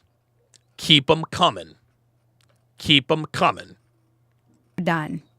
I wanted to be able to have meaningless sex like a guy, but it didn't work. After years of writing for Playboy, I've learned it doesn't work for a lot of men either. For years... What is wrong with my soundboard today? I learned that it doesn't work for men either. See, this is when she's trying to hedge. We have so many people say, well, men with high body counts, that's not good for them. That's not good for them either. Sex affects men and women very differently. Sex affects men and women very differently. This is why better than 1 in 4 women are on antidepressants, anti-anxiety medications, or both because of riding the carousel. There is not a 42-year-old man alive who has a body count over 100 who is depressed because he slept with over 100 women. Not one. Not one. I have a temper problem dude, I've had a temper problem since before I had sex. I had a temper problem in elementary school. That's got nothing to do with the dozens of women that I've slept with. Men and women are not the same. We are very different. Different things affect us differently. It affects us different physically, spiritually, emotionally, mentally. Men and women are not the same. Sex is not the same act for men and women. The woman is being penetrated. The man is doing the penetrating. That's a big difference. This is why sex affects us differently. So for her to come on here and say, well, it wasn't working for a lot of guys either. Stop the cap. Stop the cap. I don't buy that. Years, I tried unsuccessfully not to catch the feels. DeRay Davis says she loved that Deacon from Pot Pies. That is the leader in the clubhouse. That one is the leader in the clubhouse. Love that Deacon from Pot Pies. Wow. Holy smokes. Holy moly. Even that expression is so telling about the way emotions are viewed regarding relationships, as if they're a cold or a flu or some kind of sickness you need to get over. I'm not speaking for all women. I know many women with a solid sense. Pro Fighter says, Arby's manager, we have the meats. Oh, man. That's why I love you guys, man. Batterins Automotive says, Applebee's eating good in the neighborhood. We're going to keep it to fast food. Keep it to fast food because that's trashier. I don't believe for 1 second she got pounded out at Outback at 17 years old. Sense of self who happily have loveless sex. This piece won't make them defensive, but a lot of women. Yes. J Sixler 98 says, to be fair, there is a male porn star that regretted doing porn. Dude, totally agree. Totally agree. That's the exception to the rule, but I will go with you on this. It takes a lot more sex with a lot more women, for it to start to damage men mentally. The number has got to be into the tens of thousands. Rocco Siffredi. Kevin Samuels actually told me about the Netflix documentary on Rocco Siffredi. He talks about the fact that he can't, his mental is starting to get fucked up because of all the women he's banged. It's starting to mess with his mind. Rocco Siffredi has slept with tens of thousands of women. But the only reason why his mental is messed up is because of the amount of men or of women he slept with. Women, that floor is a lot lower. Yes, there is an amount of sex that men can have where it starts to damage our psyche. And 99.99999% of men will never even come close to reaching that number. Rocco Siffredi is in that 0.00001%. So yes, absolutely. Absolutely. Having a lot of sex with a lot of women can be damaging to men, but it takes a lot more sex with a lot more women. With women, I'm thinking maybe 10. I think the line of demarcation maybe 10. So yeah, that is a very, very, very good point. And that just goes to further prove the point that men and women do not handle sex differently. It takes us a lot more sex with a lot more women to become damaged. Men will read this and bristle, just like I did when I used to read something that pushed back on the lie I'd built my entire identity around. Or maybe you're a trans or non-binary person reading this thinking, what quaint ideas about gender and sex this old trad con has. Here we go. And to that I'll say, it makes sense to me that the generation of young women who have experienced and borne witness to some of the worst side effects of unyoking sex from consequence and love that Perry meticulously outlines in her book, Rough Sex, Hookup Culture, and Ubiquitous Porn, would take a look around and decide, I'd rather be a man. Or more accurately, I'd rather not be a woman. Broly's advocate says King Solomon also lost all of his mojo dealing with too many women. Yeah, there you go. There you go. There you go. Yes, sex with a lot of women can be damaging for men. But, dude, I'm telling you, it takes a crap load of women. I mean, dude, tens of thousands. It's got to take literally that many. Women, it's a fraction of that. If a woman has banged 50 guys, she's done. Like, she is screwed. She is screwed mentally. Cody Marshall, $5, says men are made to release information and women are made men are made to release information and women are made to store information. There you go. There you go. But maybe it's the inevitable conclusion to the sexual revolution. Today's youth are fed an even more dangerous lie than the one that was fed about loveless sex. There you go. I was told sex doesn't matter. They're being told by... Wait a minute. You were sold... Wait, hold on. You were sold sex doesn't matter, but, sweetheart, you told us that you had mothers and aunts and a church telling you that sex before a marriage was wrong. You were told by your mothers and aunts and your friends and their family members and everyone in the church that you should hang on to your virginity as long as possible. Now you want to tell us in the same breath that you were sold a bad bill of goods? No, sweetheart. No. You just decided to do what was easier. You just decided to do what was easier. Look, man. Look, dude. Women know they're not supposed to be sleeping around. They know it. They know it. They know it. It's inherent. It's biologically hardwired into us. They know that banging a bunch of guys is wrong. They know this. They just choose not to follow. That's it. This woman sat here and told us, hey, man, when I was a kid, my mother, my aunts, my church, my religion, everybody told me that, hey, you know what? Sex before a marriage was wrong. You got to hold on to your virginity. But now she wants to tell us that, well, it's not my fault. I was sold a bet. No, sweetie, no, You heard two messages. One message was easier to follow than the other, and you, like most modern women, decide to do what's easy, which is sleeping around. It's easy for women to sleep around. It's not easy for women to withhold themselves until marriage. It's not.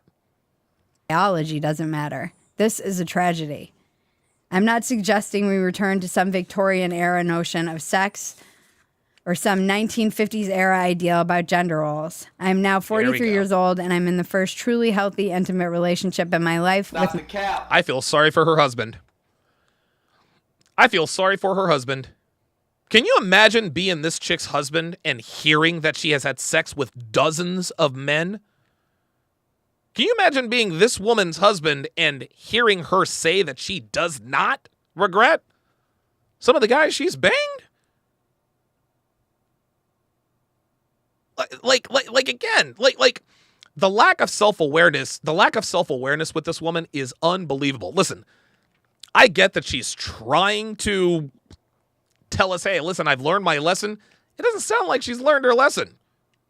Doesn't sound like it.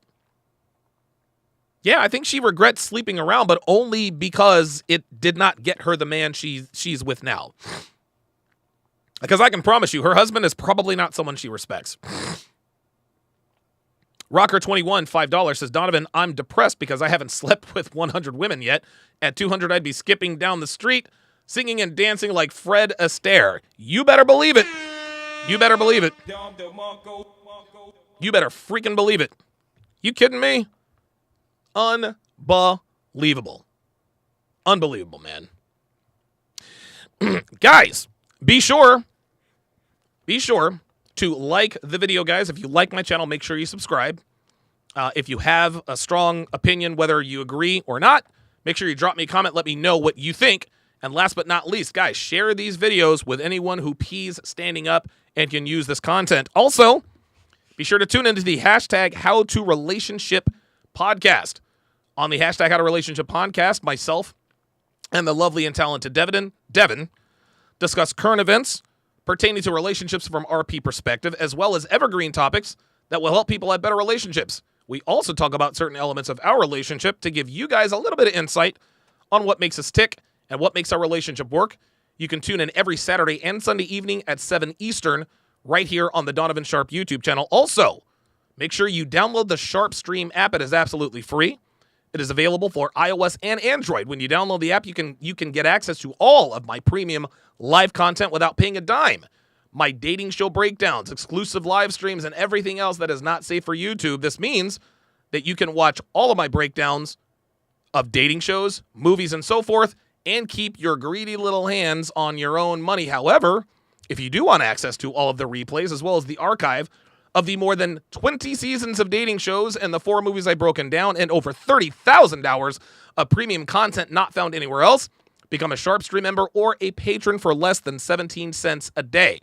As a Sharpstream member and or a patron, you also get access to the podcast versions of my live streams, like this one, which is all of the content without any of the small talk, the shilling, or me running my mouth about things you care nothing about. To sign up, go to sharpstream.com. Also, I am dropping my very first interactive ebook entitled How to Properly Vet Women for Relationships. I was going to drop it tomorrow, but we decided to make it interactive, so we've decided to push the release back. This is not going to be any ordinary book, gentlemen, okay? This ebook is going to be fully interactive, meaning that within the ebook, there will be a ton of audio and video to supplement the valuable information you're going to get.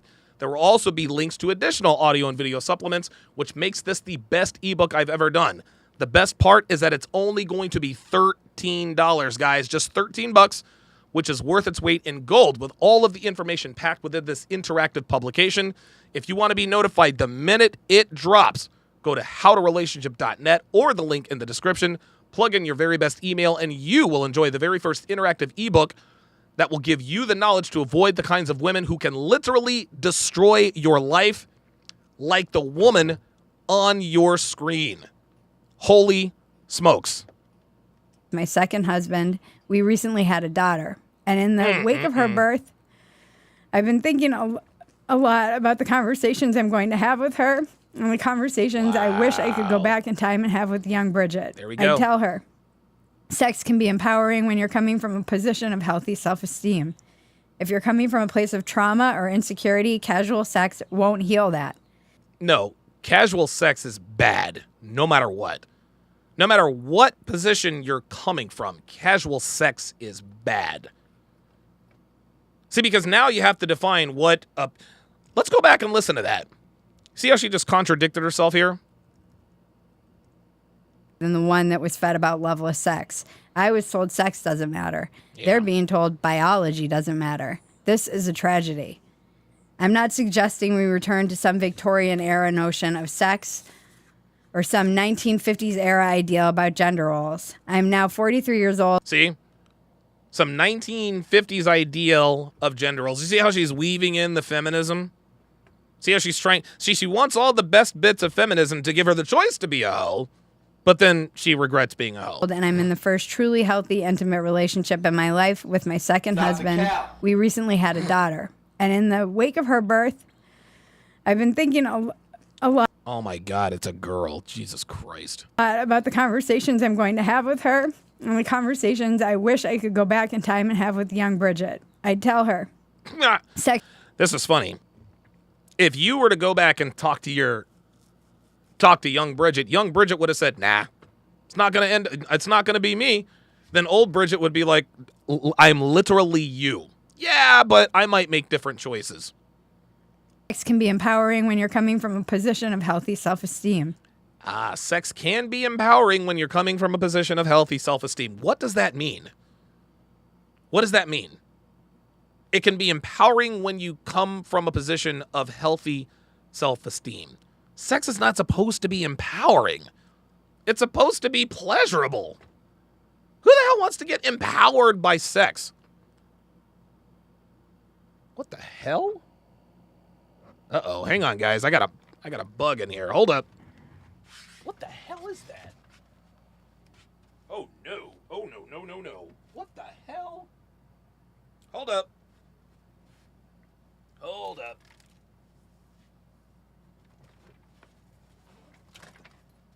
I don't know what this thing is, but you got to go. Gotcha.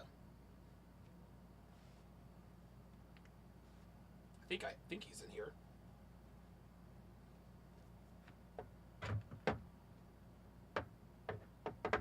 I totally just ruined my Flyers beanie. Yep, there he is.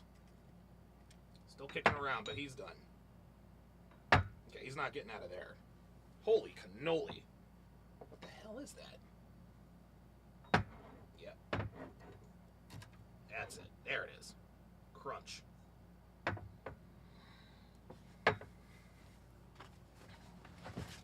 Sorry about that, guys. I don't know where the hell that thing came from. All right. If you're coming from a place of trauma or insecurity, casual sex won't heal that. Do you see this? If you're coming from a place of trauma and insecurity, casual sex won't heal that. She's talking out of both sides of her mouth. She's still advocating for casual sex if it comes from a place of high self-esteem. No, casual sex is what causes low self-esteem. Unbelievable. In fact, it might set you back and undermine any progress regarding your feelings of self-worth. Might set you back? If you know your value, you're less likely to sleep with someone who doesn't value you. There you go. But guess what? As a young lady, you should have known your value. The world tells women they're valuable all the time. You just chose to ignore them because you thought that your value wouldn't change if you slept with a bunch of dudes. Dr. B84, $10 super chat says, keyword is second husband. I have yet to see a woman who is a 304 have a successful marriage. Dude, neither have I. Cherish yourself and you will be... Yep. Jixler1986 says, casual sex and self-esteem equals oxymoron logic. That's exactly right. cherished. You shouldn't have to withhold sex for a man to respect you. He should respect you regardless. Sexual empowerment has nothing to do with how many people you do or don't sleep with. It has to do with how comfortable you are in your skin, no matter your decision. No matter your decision. See,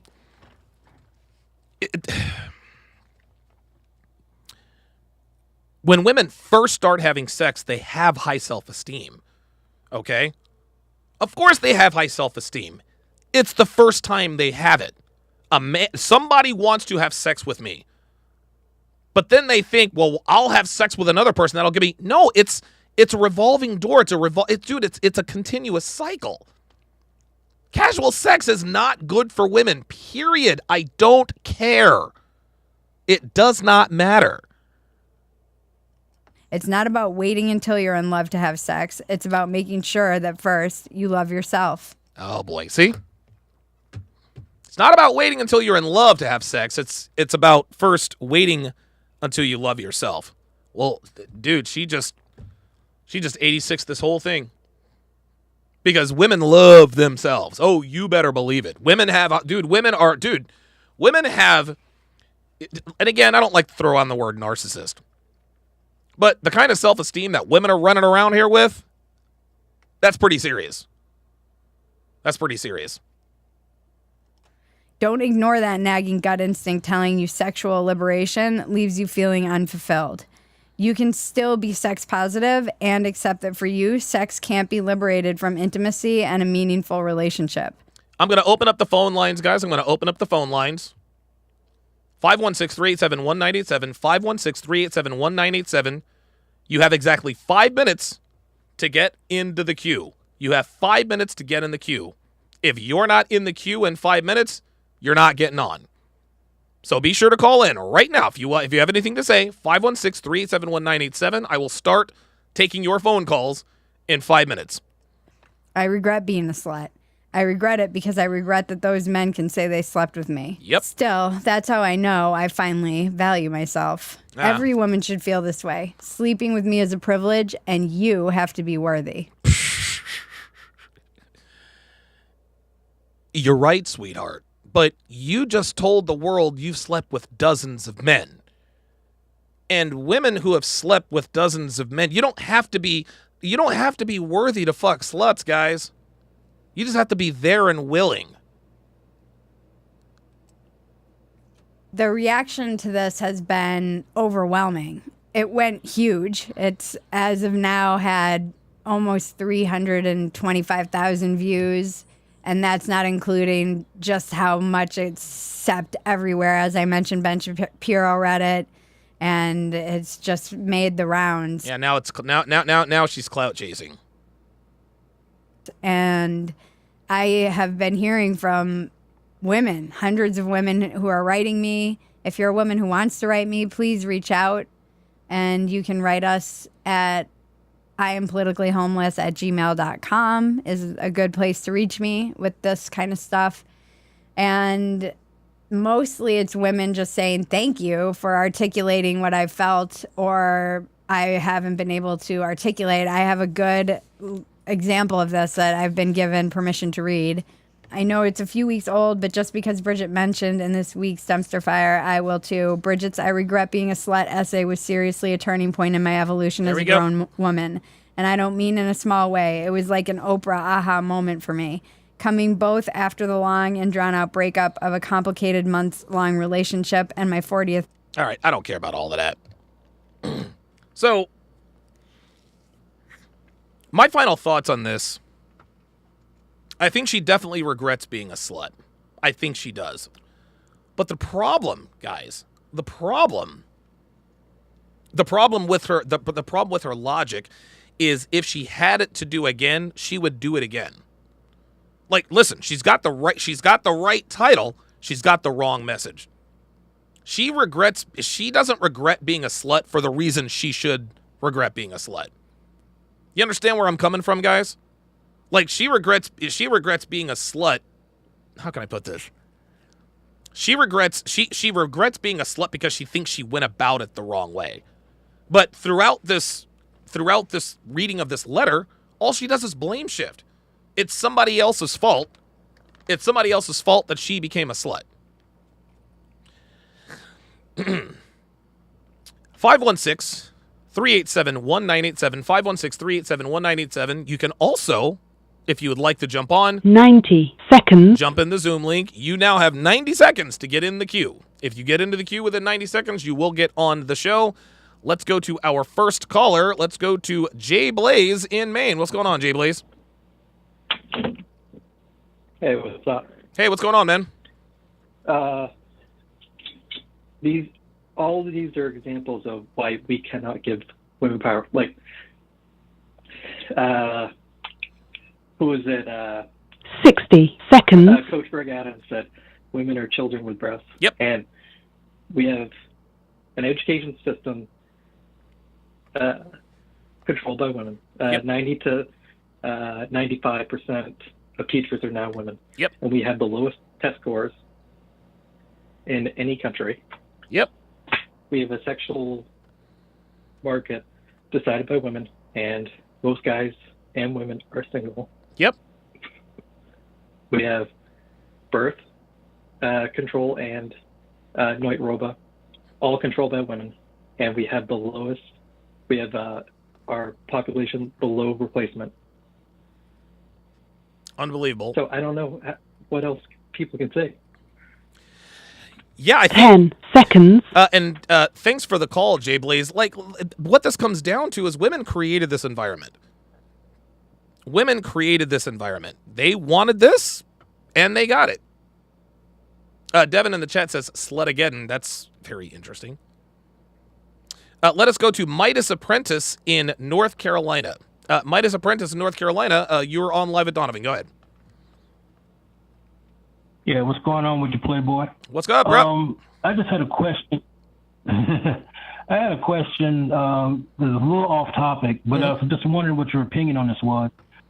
I've noticed that women who have a hyphenated last name, that those women end up getting divorced or they've already been divorced. Yep. Have you noticed this as well?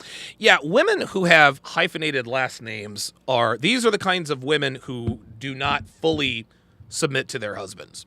Correct. Right.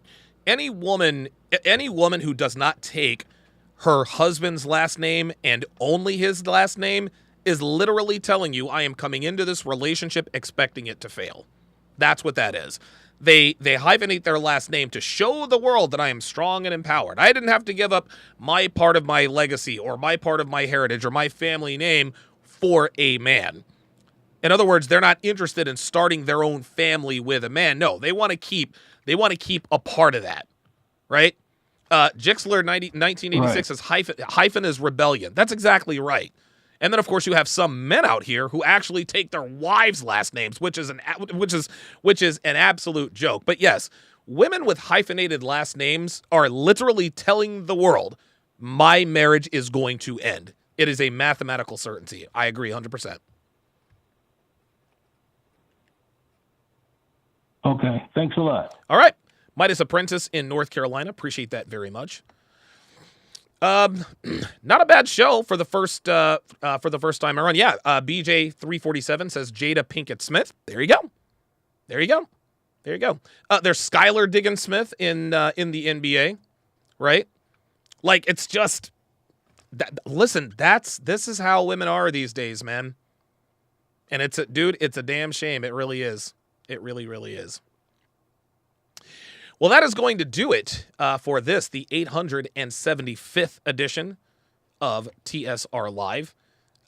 Again, guys, be sure to sign up for Patreon or Sharpstream to get access to all of my live dating show breakdowns and movie breakdowns. And again, don't forget, this Friday, I'll be dropping my first interactive ebook, How to Properly Vet Women for Relationships. It's going to come out on Friday, October 14th. If you want to get on the waiting list to be notified the moment it drops, go to howtorelationship.net or go to the link in the description. Thanks for watching, guys. We'll see you next time.